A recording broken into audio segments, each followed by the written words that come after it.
Инциденты, произошедшие недавно в Подмосковье, вызвали широкий резонанс.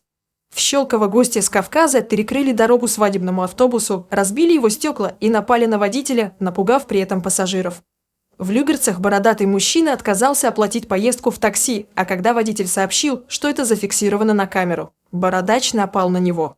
Разберем все подробности в нашем сегодняшнем выпуске. Подписывайтесь на канал, чтобы не пропустить новые видео. Свадьба в подмосковном Щелково закончилась буйной разборкой на дороге, напоминающей криминальные 90-е. Вооруженные мужчины с бородами, передвигавшиеся на автомобиле Infiniti, напали на свадебный автобус. По предварительной информации, сначала эвакуатор с бородатым водителем неславянской внешности подрезал автобус.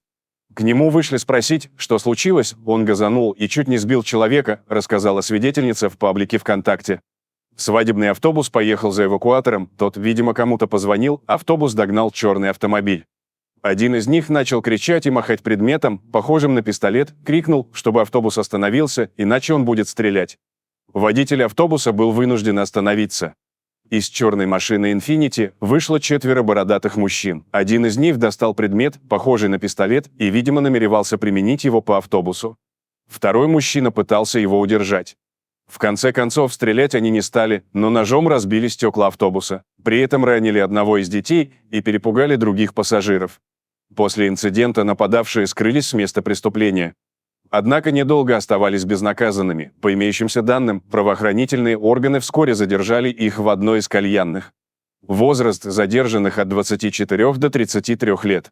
Журналисты выяснили, что автомобиль Infiniti, на котором передвигались нападавшие, накопил более 1730 штрафов на общую сумму 1 746 000 рублей. Чаще всего водитель иномарки нарушал скоростной режим. По информации СМИ, участники драки в Подмосковье являются охранниками одного из столичных бизнесменов Евгения Храпова. Предположительно, сам предприниматель наблюдал за происходящим со стороны. Возникает вопрос, почему столь заметный автомобиль с непогашенными штрафами и вооруженными пассажирами долгое время оставался вне поля зрения полиции? Инцидент с нападавшими на мирный свадебный автобус в подмосковном Щелково вызвал волну обоснованного возмущения и поднял ряд вопросов, связанных с миграционной политикой и не только. Хотя данный случай напрямую не касается миграционной политики, так как предполагается, что участники конфликта являются выходцами одного из кавказских регионов РФ. Это иллюстрирует общее положение дел в регионе и стране в целом.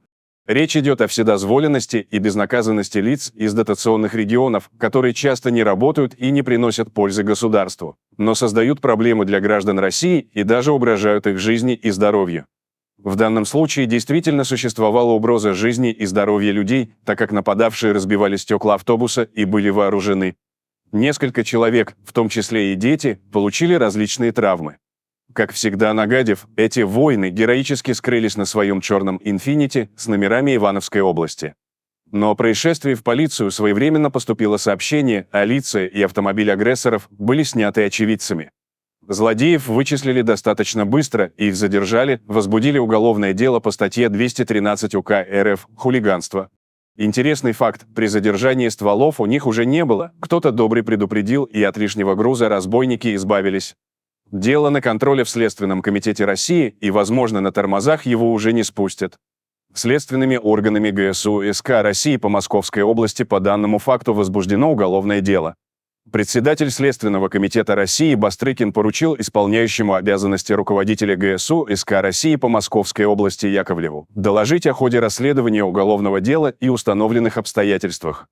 Исполнение поручения поставлено на контроль в центральном аппарате ведомства. Давайте перейдем к другой яркой истории. В столице был замечен мужчина с бородой в бейсболке, вызывающий такси и отказывающийся оплачивать проезд. О данном любителе бесплатных поездок стало известно недавно, когда в социальных сетях появилась первая видеозапись.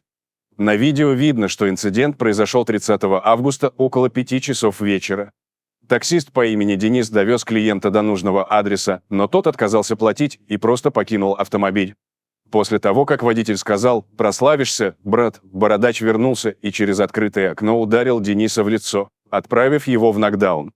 В шоке Денис попытался быстро уехать, но потерял контроль над машиной и врезался в 2 припаркованные рядом автомобиля. Очевидцы вызвали полицию и сотрудников ГАИ. После оформления инцидента пострадавший смог добраться до больницы, где ему оказали медицинскую помощь. Произошел словесный конфликт, в итоге он меня из-под-тишка ударил. Он сказал, платить не будет, вышел и ушел в неизвестном направлении. Я пару ласковых слов крикнул ему, начал движение, и он подбежал, начал махать руками, рассказал Денис. После публикации видео другой таксист выложил похожие кадры с тем же мужчиной. Оказалось, что он 6 июля также не оплатил проезд в размере 491 рубль и ушел вместе с другом. Такое происходит с таксистами нередко. Они делятся своими историями на форумах и в соцсетях. Однако случай с Денисом вызвал бурю негодования из-за того, что бородач не только отправил водителя в нокдаун, но и подставил его на ремонт чужих автомобилей. Люди требуют немедленно найти этого человека и привлечь к уголовной ответственности, чтобы он заплатил за причиненный ущерб таксисту и за поврежденные автомобили. У дагестанских авторитетов другая точка зрения. Они требуют пресечь нагнетание в СМИ. Так, например, председатель Совета старейшин при главе Дагестана Ибрагим Ибрагимов заявил: «Имеет место преднамеренная провокация, направленная на разжигание межнациональной розни, подрыв стабильности и нагнетание ненависти к лицам кавказской национальности. Призываю не идентифицировать преступника по его национальной и территориальной принадлежности или религиозным убеждениям». Руководитель аппарата Общественной палаты Дагестана Ислам Магомедов тоже высказался. Некоторые крупные паблики пытаются разжигать национальную рознь, подчеркивая принадлежность преступника к определенной республике. Преступление остается преступлением, независимо от того, кем оно совершено, а национальность не может служить ни отягчающим, ни смягчающим обстоятельством, заявил он. Тем временем столичная полиция просмотрела обе видеозаписи и устанавливает личность и местонахождение агрессивного пассажира. Сообщается, что против дагестанца, избившего таксиста в Москве, завели уголовное дело о хулиганстве. По словам пострадавшего таксиста Дениса, у него подозрение на сотрясение мозга. Спустя сутки состояние молодого человека не улучшилось.